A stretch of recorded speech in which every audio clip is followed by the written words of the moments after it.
Rain hammered the cracked windshield as Ethan Carter pulled his rusted pickup into the parking lot of a rundown apartment building, wondering how he was going to tell his 7-year-old daughter that they might not have a home by the end of the week. His landlord had given him one final warning. Lily's asthma medication was almost gone, and the envelope holding his last paycheck contained barely enough money for groceries. Then, under the glow of a flickering streetlight, something caught his eye. A black Italian leather wallet lay abandoned beside the curb, soaked but untouched. Thinking it belonged to another exhausted worker, Ethan picked it up, opened it to find an ID, and instantly froze. Neatly stacked inside were bundles of crisp $100 bills, $50,000 in cash. His breathing stopped. $50,000. It was enough to pay every debt save Lily's treatment, fix his truck, and give his daughter the childhood she deserved. No cameras, no witnesses. No one had seen him pick it up. At that exact moment, Lily climbed out of the truck, wrapped her tiny arms around his waist, and whispered, "Daddy, if that's really someone's money, are we still going to give it back?" Ethan closed the wallet without counting another bill. His voice was quiet but unwavering. "If we keep what isn't ours, sweetheart, we'll lose something far more valuable." The next morning, he walked into the towering headquarters of Hayes Capital, carrying the fortune in a worn-out backpack that looked worth less than the wallet itself. Security guards eyed him with suspicion. Receptionists assumed he was there asking for charity. But minutes later, billionaire CEO Charlotte Hayes personally opened the wallet, counted every dollar, and stared at the man standing before her. Nothing was missing, not a single bill. She thanked him politely as he turned and disappeared through the revolving doors. Yet instead of returning to her board meeting, Charlotte quietly looked out the window, watched his battered pickup drive away, then gave her driver one unexpected order: "Don't lose sight of him. Follow that man home." But what did the richest woman in the city discover behind the door of the poorest man she had ever met? The cold November rain had turned the streets of downtown Chicago into rivers of shimmering reflections by the time Ethan Carter finally finished his last delivery.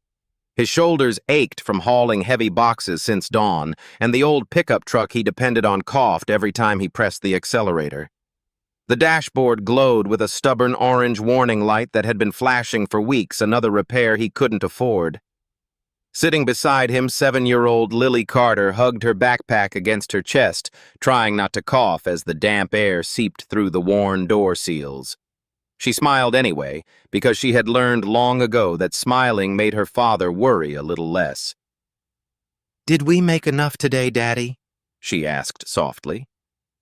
Ethan forced a smile that never quite reached his tired eyes. "Enough to buy dinner."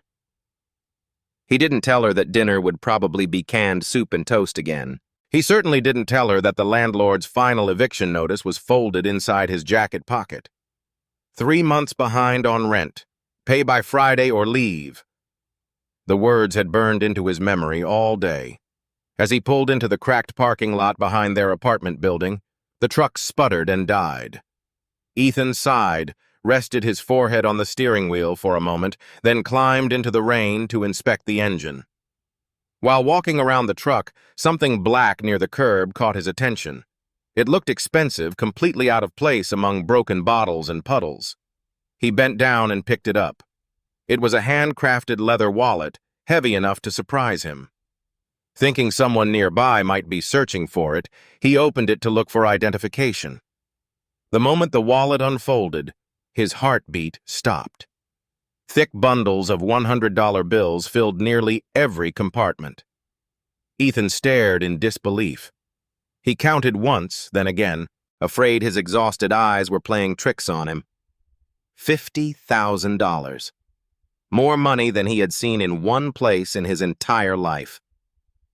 Beneath the cash were platinum credit cards, a driver's license, and an executive identification badge bearing the name Charlotte Hayes, Chief Executive Officer, Hayes Capital. Ethan let out a slow breath as rain dripped from his hair onto the wallet. $50,000. It wasn't just money. It was another life. It was rent paid for years. It was Lily's asthma treatments. It was a reliable truck. It was a warm apartment where rain never leaked through the ceiling. It was a chance to stop surviving and finally start living. Behind him, Lily stepped out of the truck holding a tiny pink umbrella that barely covered her shoulders. She skipped through the puddles until she reached him, then looked curiously at the wallet in his hands. "Whose is it?" she asked. Ethan swallowed before answering. "Someone lost it." Lily peeked inside and gasped. That's a lot of money." He nodded silently. For a long moment, neither of them spoke. Only the rain filled the silence between father and daughter. Then Lily asked the question Ethan had secretly been asking himself since he opened the wallet. "Daddy, if nobody saw you find it, could we keep it?" Her innocent voice carried no greed, only hope. Hope for medicine that didn't have to be cut into smaller doses. Hope that they wouldn't have to leave the only home she remembered. Hope that maybe she could stop hearing her father whispering overdue bills to himself late at night after she pretended to be asleep. Ethan looked down at his little girl. She wasn't asking because she wanted toys. She was asking because she wanted security. The kind every child deserved. His fingers tightened around the wallet. For one dangerous second, his imagination betrayed him. He pictured paying every bill, buying Lily a proper winter coat, replacing the broken heater, filling their refrigerator with fresh food. No one would know. Whoever owned this much cash probably wouldn't even notice it was gone. The thought lingered only a heartbeat before another memory pushed it away. Sarah, his late wife. He could almost hear her voice. "Promise me one thing, Ethan. No matter how hard life gets, Lily grows up knowing what honesty looks like." He had made that promise 3 years earlier beside her hospital bed, holding her frail hand as cancer slowly stole her final breaths.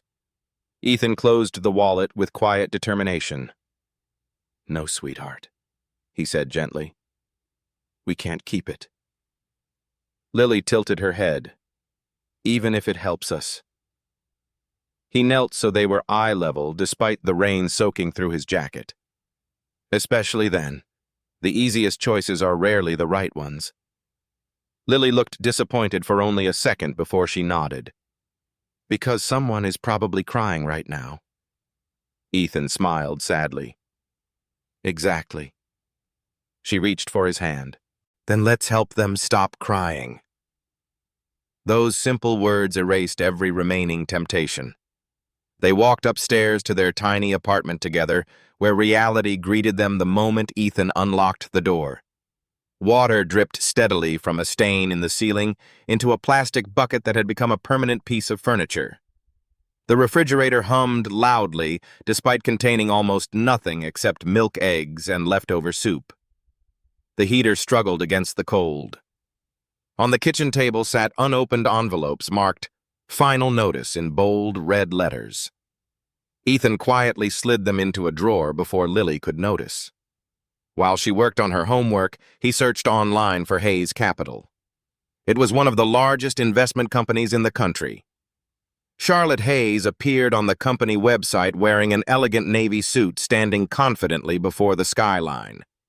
Business magazines called her America's youngest self-made billionaire CEO.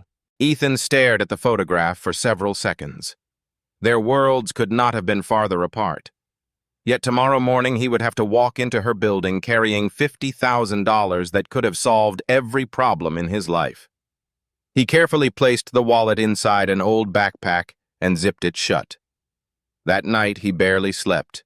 Every creak of the apartment reminded him that the money sat only a few feet away. Every overdue bill whispered another reason to keep it. Just before dawn, he found Lily already awake, sitting on the edge of her bed, drawing with colored pencils that had been sharpened until they were barely long enough to hold. "What are you drawing?" Ethan asked. She held up the picture proudly. It showed a little girl holding her father's hand beneath a rainbow, while a giant heart floated above them. Across the top, she had written in uneven handwriting, "Good people always find their way home." Ethan felt his throat tighten. He hugged her tightly, knowing children often understood life better than adults. After a simple breakfast, he put on the cleanest shirt he owned, though its collar was slightly frayed, loaded Lily into the pickup and drove toward the glittering towers of downtown. Neither of them noticed that fate had already begun turning in ways neither could imagine, because the decision to return that wallet would soon draw the attention of one of the most powerful women in America and change the course of both their lives forever. The towering glass headquarters of Hayes Capital rose above downtown Chicago like a monument to wealth and power, its polished steel reflecting the morning sun in sharp silver streaks that made Ethan Carter instinctively shield his eyes. Luxury cars lined the entrance while sharply dressed executives hurried through the revolving doors with coffee cups in one hand and smartphones in the other. Ethan's rusty pickup looked painfully out of place among the imported sedans and chauffeured limousines. When he parked across the street, the engine sputtered twice before falling silent, drawing amused glances from a pair of young investment analysts walking into the building. Ethan ignored them. He looked at Lily, who sat quietly fastening the zipper on her faded pink jacket. "You don't have to come inside," he said gently. "You can wait here for just a few minutes." Lily shook her head immediately. "I want to help." Ethan smiled. "You already did." She reached into her backpack and carefully pulled out the old leather wallet, holding it with both hands, as though it contained something sacred instead of money. "Let's make someone smile today," she whispered. Ethan nodded, took the wallet, and together they crossed the street toward the enormous marble lobby. The moment the automatic doors opened, they stepped into another world. Crystal chandeliers sparkled overhead. A massive waterfall flowed down a black granite wall engraved with the Hayes Capital logo in polished chrome. Employees in tailored suits moved confidently across gleaming marble floors, while quiet classical music floated through hidden speakers. Lily's eyes widened. She had never seen anything so beautiful. Ethan, however, noticed something else. Every person who glanced at them seemed to judge them before they spoke a single word. His worn boots left faint traces of rainwater across the immaculate floor. His jacket was several years old. Lily's backpack had been stitched together twice where the fabric had torn. They looked like people who had wandered into the wrong building. At the reception desk, a perfectly dressed young receptionist offered a professional smile that faded almost instantly after taking in Ethan's appearance. "Can I help you?" she asked politely, though her tone suggested she hoped the answer was no. Ethan placed the backpack gently on the counter.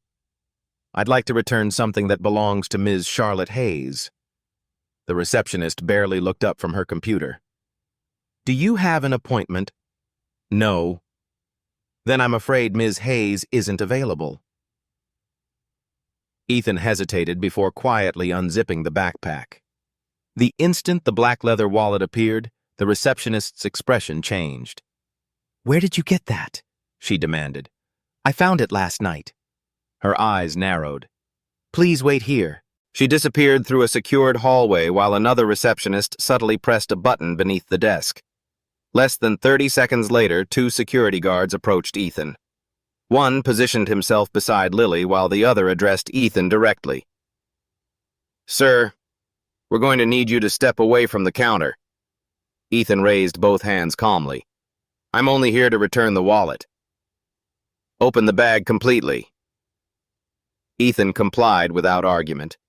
One guard carefully inspected the wallet while the other studied Ethan with open suspicion. "You say you found this?" "Yes." "Convenient." Lily frowned. "My daddy doesn't steal." The guard looked embarrassed for a brief second but quickly recovered his professional expression. Before anyone could say another word, the elevator doors opened across the lobby. Conversation stopped almost instantly. Employees straightened their posture. Executives stepped aside. Charlotte Hayes walked through the lobby surrounded by assistants and legal advisors discussing acquisition reports and quarterly projections. She wore a charcoal business suit tailored with flawless precision, her dark hair tied neatly behind her shoulders, and every step reflected the quiet confidence of someone accustomed to making billion-dollar decisions before breakfast. Without slowing down, she asked, "Why has security interrupted my schedule?" The receptionist hurried forward. "Ms. Hayes, someone claims he found your wallet." Charlotte stopped walking. Her eyes shifted toward Ethan, then toward the wallet resting in the guard's hands. Every trace of color disappeared from her face. She crossed the lobby without another word and took the wallet herself. Opening it carefully, she checked the cash, then the identification cards, then the documents hidden inside. Her fingers paused briefly before she counted the bundles again. $50,000. Every bill remained exactly where she had left it. Nothing was missing. Absolute silence settled across the lobby. Charlotte slowly lifted her eyes toward Ethan. "You found this?" "Yes." "Where?" He explained exactly where he had discovered it and admitted he had opened it only to identify the owner. Charlotte studied his face, searching for signs of deception.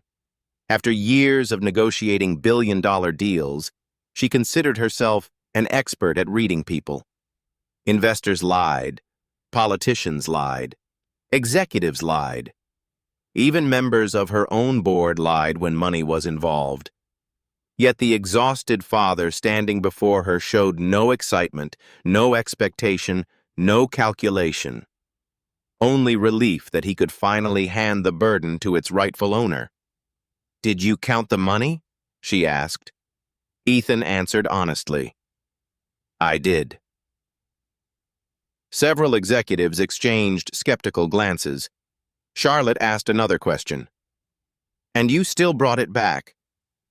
Ethan looked briefly at Lily before answering. "My daughter was watching."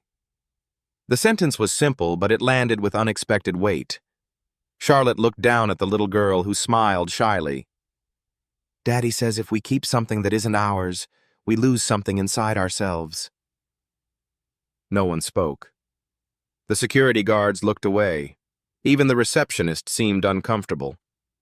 Charlotte closed the wallet slowly. "Do you know how much money is in here?" "Enough to change someone's life," Ethan replied. "Then why return it?" Ethan smiled faintly. "Because it wasn't meant to change mine." For the first time in years, Charlotte Hayes found herself without an immediate response. She had built her career believing everyone had a price. She had seen executives betray lifelong partners over far less money. She had watched charities manipulate donors, lawyers sell confidential information, and politicians rewrite principles for campaign contributions. Yet this exhausted man, whose boots were nearly falling apart, had walked away from $50,000 without asking for a single dollar in return. She reached into her purse and removed her business card. "Mr. Carter, I'd like to reward your honesty." Ethan politely shook his head. "Thank you, but that isn't necessary." "It's more than necessary." "No, ma'am. Returning it was simply the right thing to do. At least allow Hayes Capital to compensate you." Ethan smiled again, this time with unmistakable sincerity. If honesty only exists because someone pays for it, then it isn't really honesty anymore. Those words echoed through the lobby with surprising force. Charlotte felt something unfamiliar settle heavily in her chest. Respect. Genuine respect. She extended her hand. Ethan shook it once before thanking her for her time. Then he took Lily's hand, nodded politely to the confused security guards, and quietly walked toward the revolving doors exactly as he had entered without asking for a favor, a photograph, a recommendation, or even reimbursement for parking. Charlotte watched them leave through the floor-to-ceiling windows. Outside, Ethan opened the passenger door of his battered pickup for Lily before walking around to the driver's side.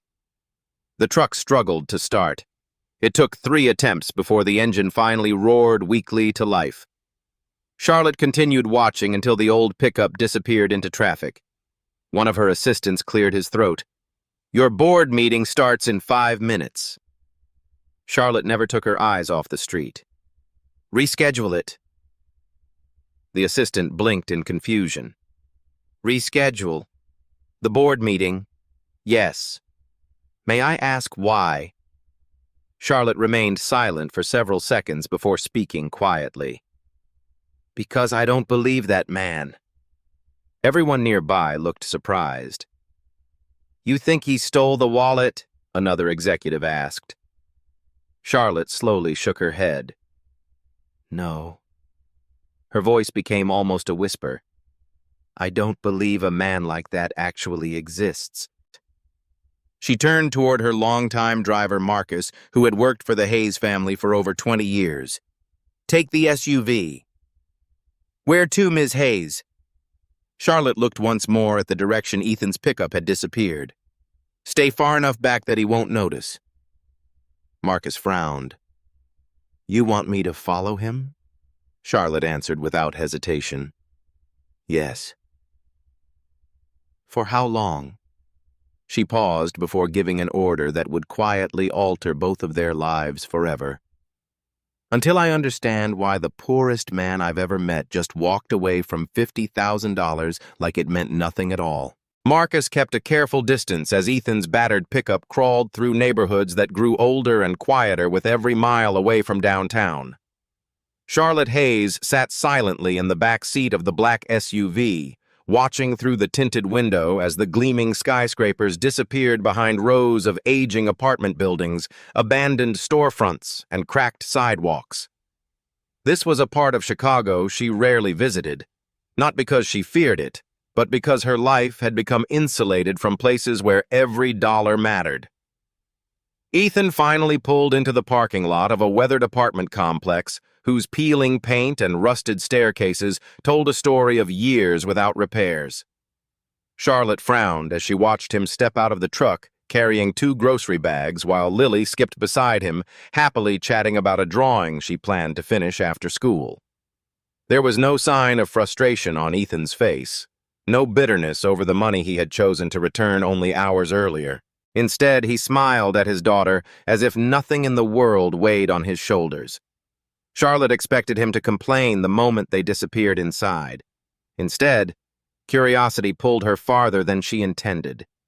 Remaining inside the SUV parked across the street, she watched through the apartment windows visible from the outside. The curtains were thin enough that silhouettes occasionally moved across the room. Ethan immediately changed out of his soaked work clothes before beginning to cook dinner in the tiny kitchen. Lily sat at the old table doing homework while he stirred soup with one hand and helped her practice spelling words with the other. Every few minutes she would laugh and Ethan would laugh with her, though Charlotte knew he had every reason not to. The apartment itself looked painfully modest. She noticed buckets catching water from a leaking ceiling whenever someone walked past the window. She saw a space heater glowing beside the dining table because the central heating barely worked. Furniture had obviously been repaired more than once instead of replaced. Yet something about the little home felt unexpectedly warm. It was filled with conversation, laughter, and affection rather than silence. Charlotte thought about the penthouse she returned to every evening.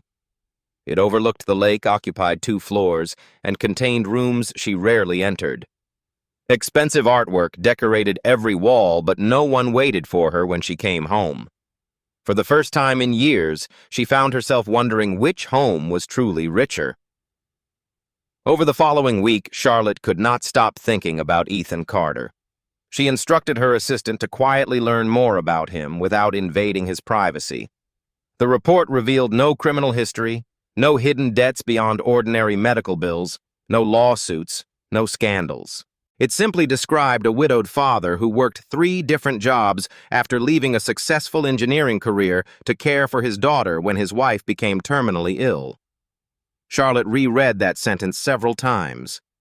He had willingly sacrificed promotions, income, and professional recognition because his family came first.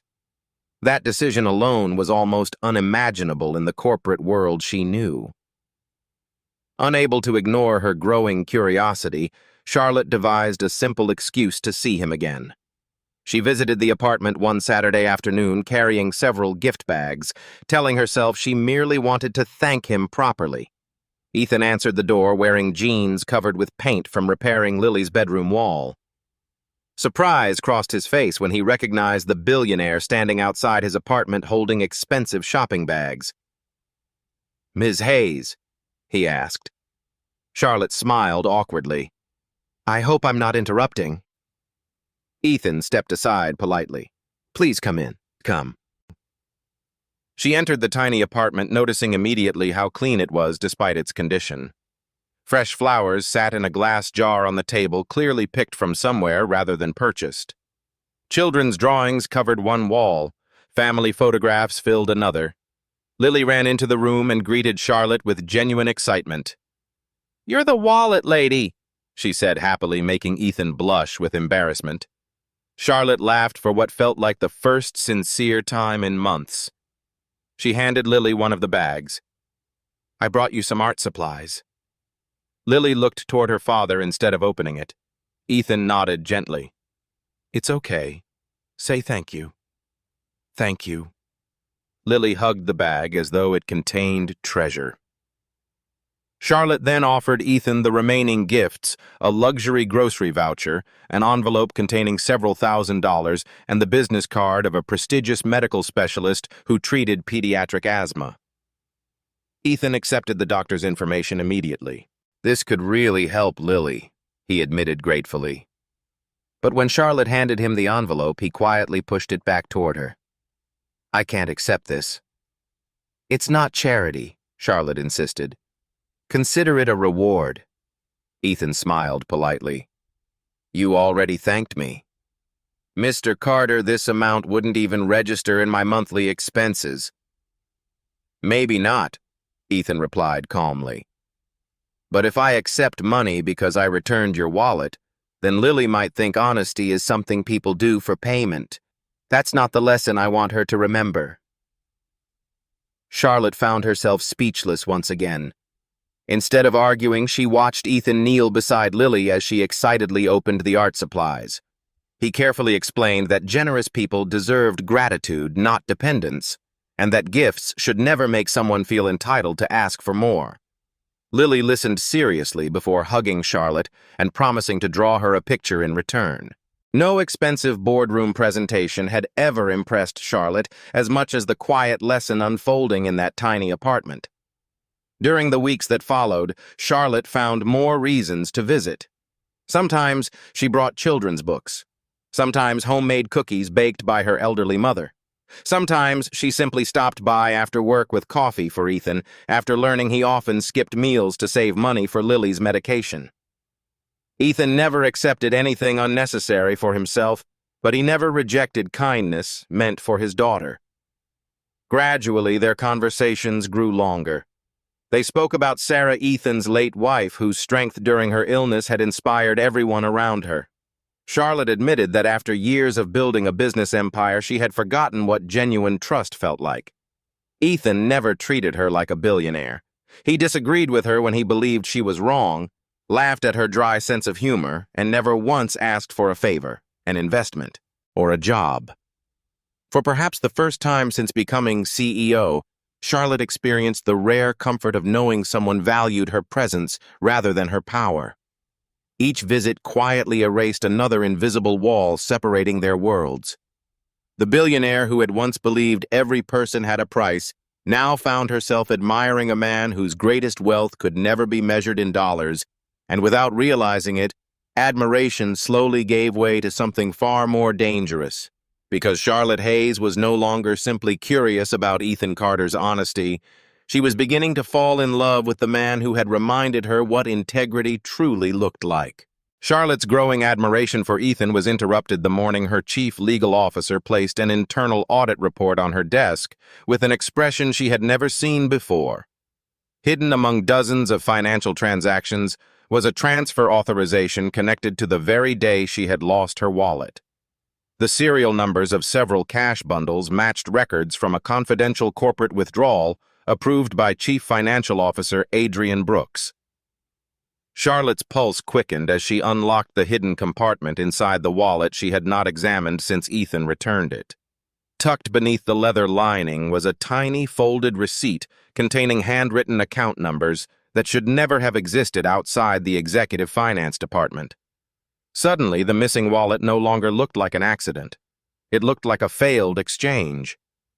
Adrian had intended to deliver the cash to someone involved in an illegal bribery scheme, but somewhere between the parking garage and the meeting, the wallet had slipped from his possession before Charlotte unknowingly picked it up. When she later misplaced it herself, Ethan had stumbled directly into the middle of a multi-million-dollar corruption network without realizing it. Charlotte immediately ordered a discreet forensic investigation, but before the auditors could finish, Adrian learned that the wallet had been recovered intact. Surveillance footage showed Ethan entering Hayes Capital, and Adrian's face drained of color the moment he recognized the worn backpack carrying the evidence he believed had vanished forever. Although the receipt remained unnoticed by Ethan, Adrian could not know what the single father had seen. Panic quickly turned into desperation. Within days, strange things began happening around Ethan. His delivery supervisor suddenly informed him that several anonymous complaints accused him of theft, costing him his job without warning. His truck tires were slashed outside his apartment. Anonymous phone calls arrived after midnight. Each time Ethan answered, silence filled the line before a distorted voice whispered, "Forget what you found." Ethan insisted he knew nothing, but the threats only intensified. One rainy afternoon, Lily disappeared for nearly 10 terrifying minutes after school. A man pretending to be a family friend had attempted to convince her to leave with him, claiming her father had been injured. Fortunately, Lily remembered the safety rules Ethan had taught her since she was old enough to speak. Instead of following the stranger, she ran into the school office screaming for help. Security cameras captured the suspect escaping before police arrived.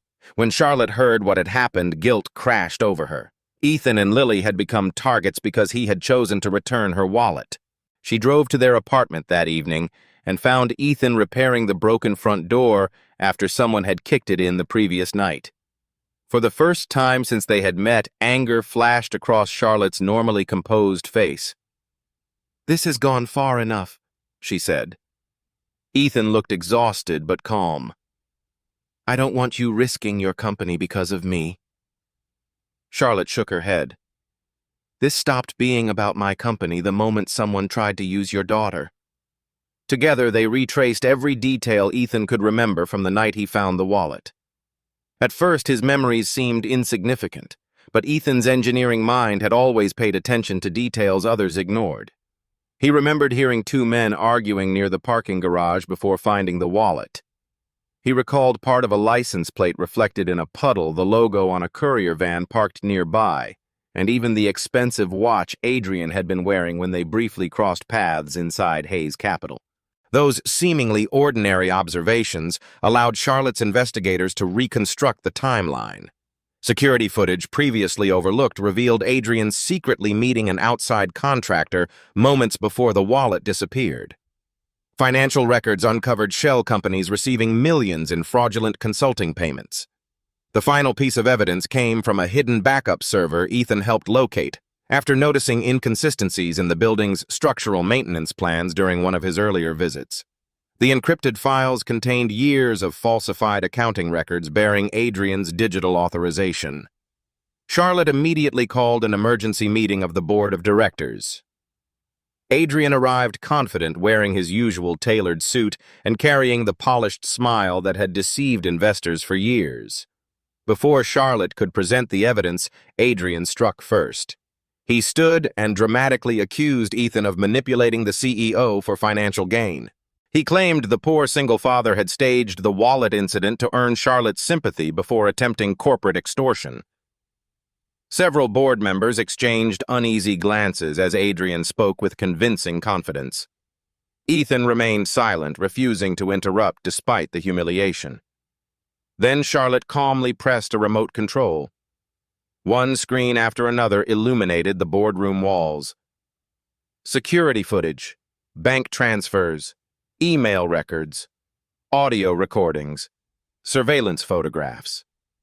Finally, the encrypted accounting files appeared alongside the recovered receipt from the wallet matching every illegal transaction dollar for dollar. Adrian's confident smile disappeared. Desperate, he attempted to flee the room, but the conference doors opened before he reached them. Federal investigators and corporate fraud detectives entered with arrest warrants already signed. As officers placed handcuffs around Adrian's wrists, the room fell completely silent. He glared at Ethan with pure hatred before being escorted away, knowing his empire of lies had collapsed because one struggling father had refused to keep $50,000 that never belonged to him. Charlotte slowly turned toward the board and spoke with quiet conviction. Today, our company wasn't saved by lawyers, auditors, or executives. It was saved by the integrity of a man who had every reason to choose himself and still chose what was right. At that moment, every person in the room stood to applaud Ethan Carter, the poor single father whose honesty had exposed a corruption scheme worth millions and reminded an entire corporation that true character could never be bought at any price. A week after Adrian Brooks was taken away in handcuffs, the grand auditorium at Hayes Capital was filled with employees, shareholders, journalists, and community leaders who had gathered for what was expected to be an ordinary corporate press conference. Instead, Charlotte Hayes walked onto the stage alone and surprised everyone by inviting Ethan Carter and little Lily to stand beside her. Cameras flashed continuously as whispers spread through the crowd. The billionaire CEO looked at Ethan with sincere gratitude before turning toward the audience. "Today," she began, "our company still exists because one man refused to compromise his principles when no one was watching. Ethan Carter had every reason to keep $50,000. He was behind on rent, struggling to provide medical care for his daughter, and facing hardships most of us cannot imagine. Yet he chose honesty over desperation. His integrity exposed corruption that could have destroyed this company and the livelihoods of thousands of employees." The audience erupted into applause as Charlotte presented Ethan with a ceremonial check worth $5 million. Ethan stared at it for a moment before gently pushing it back toward her, leaving the room speechless. "I appreciate your kindness," he said quietly, "but I didn't return your wallet hoping to become rich. If Lily grows up believing honesty is something you sell to the highest bidder, then I've failed as her father. The only reward I ever wanted was the chance for my daughter to grow up in peace." Tears filled Charlotte's eyes. For perhaps the first time in her life, she realized that true wealth had nothing to do with numbers on a balance sheet. Instead of insisting, she smiled and nodded. "Then allow me to honor your wish in another way." Several weeks later, Charlotte announced the creation of the Sarah Carter Family Foundation, named after Ethan's late wife. Rather than giving money directly to Ethan, the foundation would provide housing assistance, emergency medical support, child care, and career training for single parents struggling to rebuild their lives after tragedy. During the dedication ceremony, Ethan stood quietly before the plaque bearing Sarah's name, unable to speak, as Lily gently slipped her hand into his. "Mommy would have loved this," she whispered. Ethan simply nodded, his eyes shining with tears. Charlotte also invited Ethan to join Hayes Capital as the company's first ethics and community advisor, a position created specifically to ensure that integrity would never again become secondary to profit. At first, Ethan hesitated, convinced he belonged nowhere near executive boardrooms, but Charlotte reminded him that technical skills could build successful businesses, while character determined whether those businesses deserved to succeed. Accepting the position, Ethan promised never to tell executives what they wanted to hear, only what they needed to hear. Over the months that followed, board meetings slowly changed. Employees noticed a culture built on honesty replacing one driven only by financial results. Outside the office, life changed just as profoundly. Lily's asthma treatments became consistent, allowing her to run across playgrounds without fear for the first time in years. Ethan and Charlotte spent more evenings together, not in luxury restaurants or glamorous events, but helping Lily with homework, cooking dinner side by side, and laughing around a kitchen table that gradually became their favorite place in the world. One sunny afternoon, nearly a year later, Ethan stood in the backyard of their new home watching Lily ride her bicycle, while Charlotte applauded every successful turn. The little girl suddenly stopped, jumped off her bike, and ran toward them with a huge smile. Taking Ethan's hand with one hand and Charlotte's with the other, she pulled them together and said with the simple honesty only a child possesses, "I think Mommy sent you to us because she knew we needed each other." Neither adult could answer through the emotion filling their hearts. Charlotte leaned gently against Ethan, and for the first time since losing Sarah, he allowed himself to believe that loving again did not mean forgetting the past, but honoring it by embracing the future. As the sun dipped below the horizon and laughter echoed across the yard, Ethan reflected on the rainy night he had picked up a wallet filled with $50,000. He had believed he was returning someone else's fortune, never realizing that the greatest gift waiting inside was not the money at all, but a second chance at hope, family, and love. Sometimes the smallest act of honesty, made when no one is watching, has the power to rewrite countless lives, proving that true integrity never simply changes a moment, it changes destinies forever.